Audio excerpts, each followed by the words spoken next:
Hi, my name is Pat Dennis. I am an opposition researcher. I've worked for campaigns up and down the ballot. Uh, Everything from the county executive level to presidential races.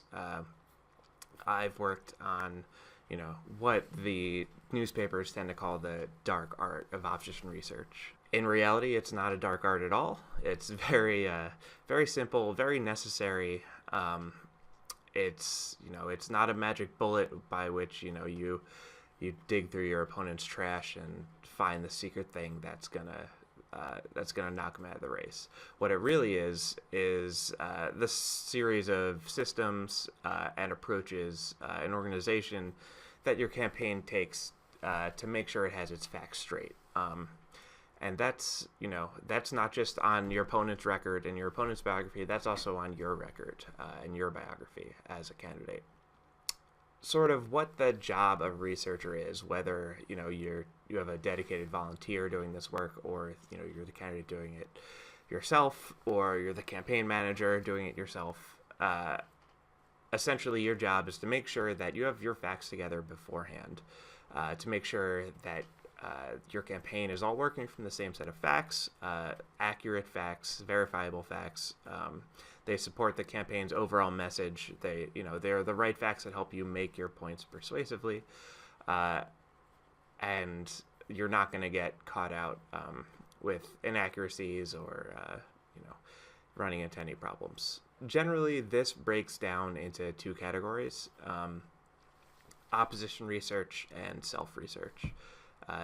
These are the exact same process. It's just one way it's applied to your opponent, and the other way it's applied to you. Generally speaking, as a candidate, you're not going to want to do self-research, and I don't mean that in the sense you shouldn't. I mean you're literally not going to want to do it. It's painful to have somebody else dig through, your record and question the claims you make in your biography and sort of lock everything down. It's extremely necessary. The times you really know you messed up in terms of self-research is when you get that call from a reporter saying, hey, you exaggerated your biography. And then you look and you see, whatever ad guy you had writing your campaign literature sort of made some claims that were a little bit out there, and now you have an embarrassing news story coming out. That's a classic example of messing up your self-research. Opposition research, people are going to be coming to you making claims about your opponent. They did this, they voted this way on something, and a lot of these people are going to be wrong. They're just mistaken, they remember wrong, and you don't want to be caught making claims about your opponent that are, inaccurate. Anyway, how do we go about doing this? If we start looking how presidential campaigns do it, it's an extremely time-consuming and labor-consuming process, which really doesn't bear a ton of resemblance to what you'll be doing down the ballot. But by the time we hit November 2016, we had a searchable database of probably 150,000 documents related to Donald Trump, and the analysis at American Bridge probably added up to close to 5,000 pages of analysis and all of his record.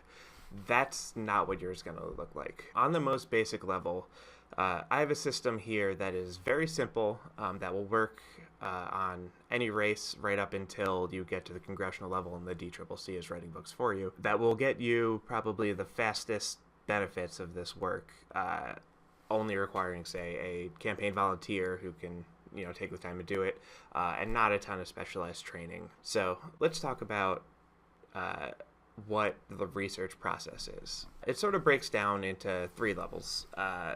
Phase one is always data collection. You figure out what information you want to bring into your universe of knowledge, which almost always starts with news clips. So that can, if you have access to LexisNexis through a library, or a college student has LexisNexis, you can pull all the news clips about your opponent at once. I won't get into how specifically to do that. If you don't, literally Google is a starting point, and your local newspapers and your local Blogs, your basic news coverage is the first place you're going to start. From there, I mean, there's a ton of other information you want to pull in.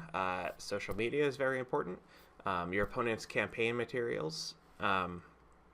Public records. Public records can get complicated. I'm talking about things here like mortgages, or if your opponent works in, they're an incumbent and they work in a government office already, you'll likely be able to use your freedom of information law on the local level to get documents about their campaign. That's all pretty advanced stuff. If you're running against a legislative incumbent, you'll want to collect their voting record, which almost always comes from either, the journal of whatever body they're in, or they'll have a database on their website, or there'll be a newspaper who compiles it. You're going to have to, figure out what this stuff is. And sort of the other important thing is video. You want to make sure you're searching through YouTube, Vimeo, Google video search for videos of your opponent. So sort of your first task is to just collect all that and get it into one space. The really important part of that is making it searchable. The way you make this stuff searchable is very complicated. On a big race, we'll break down every single constituent fact and code it and sort it all together. On your race, you don't need to do that. What I recommend doing during your collection phase is going to evernote.com. There's a lot of other software out there like this if you have other note-taking software you like. I'm going to go with Evernote for now because it's free and simple. Essentially, set up a separate Evernote account if you have one already for this specific project. Then add Evernote's web clipper to your internet browser, and that will essentially, as you're clicking through all of these news articles and videos and stuff, you'll be able to clip those very simply into Evernote, and then be able to tag them with what category they are and search them. By the time you're done with this, you should have essentially your own personal Google about anything your opponent or yourself have ever done. Don't underestimate the value of this. Being able to just search, even if we're talking about your own record, you're probably not going to be able to remember every little thing perfectly, accurately. So essentially, building this database as you're going through these news clips, as you're going through social media, building this database of everything in one place that you're going to be able to search is going to be your most valuable tool. So let's talk about analysis now, which is the second phase of this research process. You've collected all this information. You have your own little private Google of everything you have done, everything your opponent has done and said and voted on and has been said about you over and over in Nexus. Hopefully you have it organized to some extent. Maybe you've tagged all the education quotes under one tag, or move things into folders, sort of whatever works for you. I can't really tell you specifically what that's going to look like. But now you have this resource, and it's going to be really useful. You're going to use that search box a lot later on, but you're not done yet. Sort of what you need to do is, well, let's talk about what we do on a top of the ticket race. We aim to write a comprehensive research book about everything we could conceivably need. We will take every conceivable issue position they've taken and lay out how their position has changed over time. And a researcher will sit down, analyze it, write up their notes on it, have the citations there. We'll do the same thing for every point of their biography. We'll do the same thing for narratives on how they failed various demographic groups over time, and how these issues can be used to swing their votes. And we have this huge analysis. It takes days and days. Everybody's up till 3 a.m. editing things. That's not what you're going to do. All right. So essentially, what you do now is you sit down with your team and you pick out the most important issues that are going to define this race. And you should pretty much always be able to do this. You have the things that you're going to try to frame your race about, your message. You have the things that your opponent's going to try to turn the race into. And sort of first and foremost, you have your biography and your opponent's biography. So let's start with that. Sort of the first piece of analysis you want to do is lay out a timeline of your life.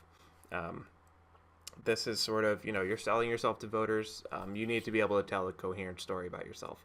So you want to set down on paper essentially a resume, but a cited resume. So you can prove that you did the things you said you did when you said you did them over time. Now, if you're the candidate, you're going to be like, why do I need to do this? I remember everything. You don't remember everything. You think you do. Other people will remember them differently. Things will have been written down. Your university newspaper, may contradict some of the things you say about yourself. You want to get this out of the way before you start saying it at town hall events. And it's the same thing for your opponent. You want to lay out their resume, and you want to lay out the citations for where they were at what time. And you want to compare it against their campaign literature to see if they didn't do this and they're lying. I'm not going to lay out here what that format's going to look like. We have standardized formatting in the research world, but it would take too long to train you. Think about this. You can use footnotes if you want. You can use bracketed citations. I recommend literally keeping it as simple as possible. Use as few words as possible. Short declarative statements. This fact is true. Here's a citation. Here's a date. Next fact. Sort of what we do. We call them research bullets. Similar to that, you can do it in a paragraph format with footnotes in the exact same way. So you've got your biography locked down. All your campaign team now has that to work off of when they're creating your literature, when if somebody's polling, when your surrogate goes out and is talking about your wonderful record doing X, they know that you actually did it, and they're not screwing up. Next thing you want to do is you want to pick these issue areas that are going to define the campaign. Thinking back to 2010, I was on a congressional race, a fairly small one but competitive, where we didn't have a ton of research resources. Everybody's sort of wearing a lot of hats, and I feel like the most important thing we did on that race is I put together five one-page documents, very simple documents, on each issue that we talked about at every stop and that our opponent was airing ads on, and things like that. Outsourcing was very important in that race. I had a generalized fact sheet on outsourcing. I had a specific fact sheet on our opponent's record on outsourcing with the key facts. Things that people tended to screw up were underlined so people wouldn't screw them up. And then I had a one-pager just simply laying out the case on Obamacare, the places our opponent was lying. Essentially, you need to look at your race. Is it going to be congestion, traffic congestion? Is it going to be, their votes on whether to accept Medicaid expansion money? Is it going to be, you're going to know what this is. Essentially, figure out what the facts are, figure out what your opponent has said in the past, run these searches through your Evernote database so if they tweeted something in 2009 and you had it saved in there, when you search schools and they said some dumb thing about whatever school district, about it and you can put it in that document, and then next time you're at a town hall you can say, well, actually this person said this back in 2009, and you'll know you're right, and it'll be relevant. Essentially, yeah, that's the analysis phase. Unfortunately, I can't walk you through specifically what each of these documents are going to look like because it's so, it varies so much between races. So let's talk about the last part of this, which we generally will refer to as rapid response, but in reality is more accurately described as just dealing with all the crap that's going to come up over the course of a campaign, making sure you're capitalizing on it, making sure you're not missing opportunities, and just sort of using these resources you've created to their fullest extent. So I'm going to go through here just a few examples of the kind of things that might come up and sort of how you should think about reacting to them as a researcher. Obviously, your race is unique. There's going to be your own stuff to deal with, which may or may not resemble what I'm going to talk about, but this should sort of give you the framework, on how to capitalize on this stuff. Sort of the main thing to keep in mind, which is very simple, is just, as a researcher, it's your job to be the person who checks up on stuff. especially on a down ballot race, you'll be amazed. People just don't look into things at all. And just by being the person to do the basic searching on various things, you can really embarrass your opponent or save your own candidate from embarrassment. So sort of with that in mind, a few things that could happen during a campaign. Something very basic: your opponent releases a new policy proposal. They put out a press release, they do a speech on it, they do an interview with a reporter, or they put out a white paper, let's say. How does your campaign react to that?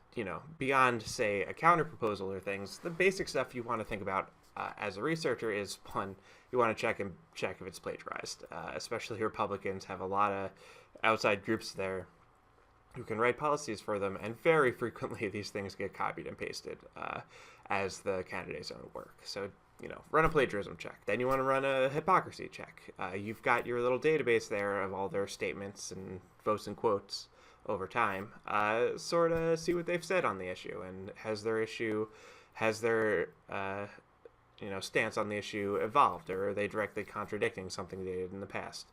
If so, that might be the kind of thing you can point out to the reporters who are covering this, sort of rain on their parade a little bit, show their hypocrisy. Another basic thing, fact-checking your own communications documents.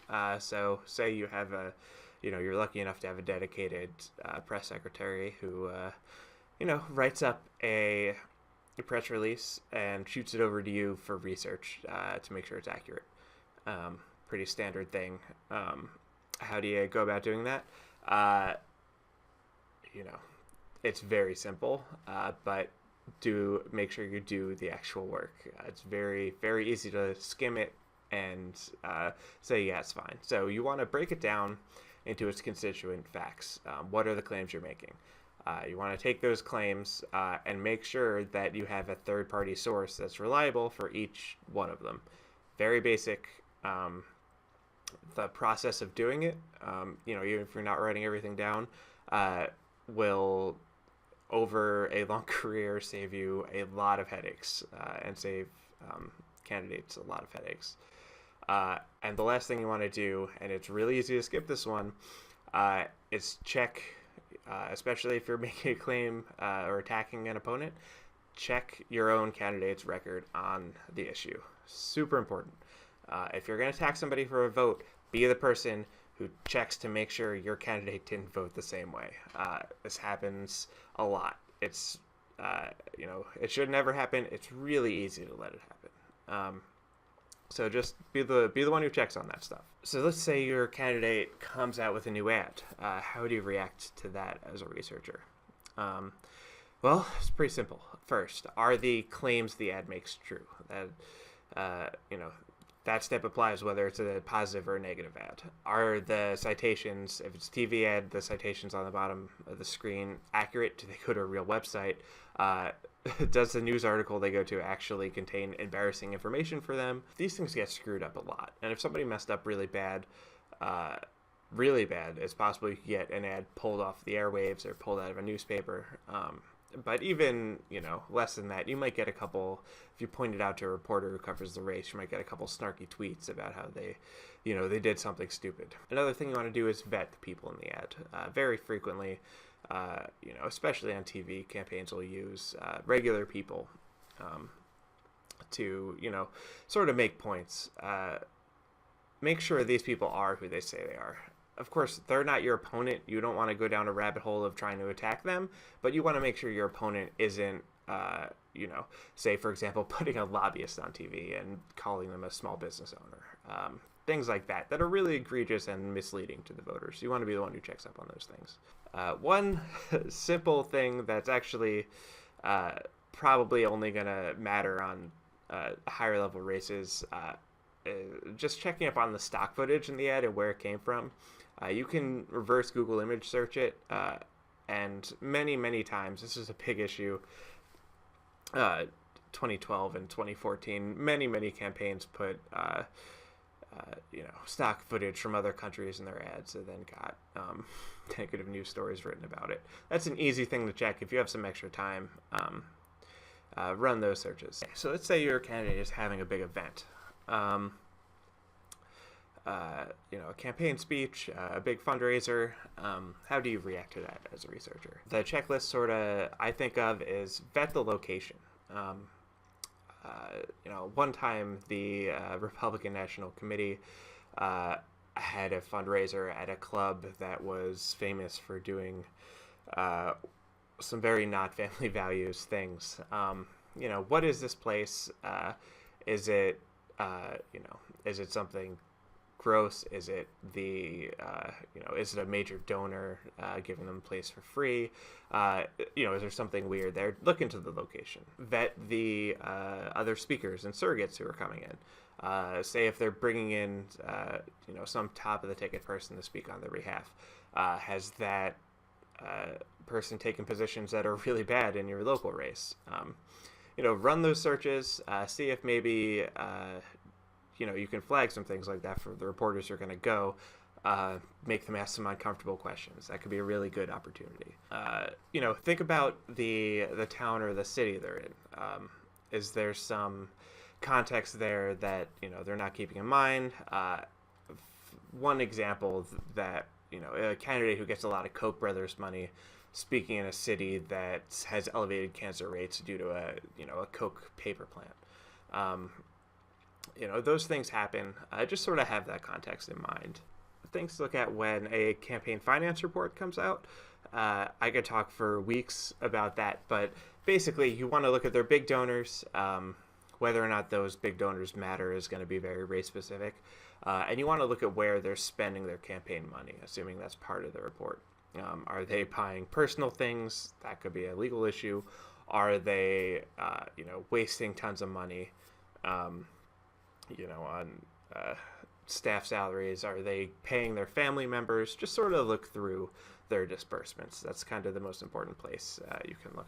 So those are the main examples of, of rapid response. You're going to have your own things that come up, and you're just going to have to sort of think critically about how you can apply research skills, research resources, and all that to, to those situations, and be creative. And hopefully your campaign has, the communications team and ability to sort of capitalize on these things to the extent possible. Thanks for listening to me today. I hope what I told you was useful. You can always feel free to reach out to me on Twitter at Pat Dennis. My email is pdennis.research@gmail.com. You can always feel free to email me there. Happy to help out with these things, to the extent possible. And thanks.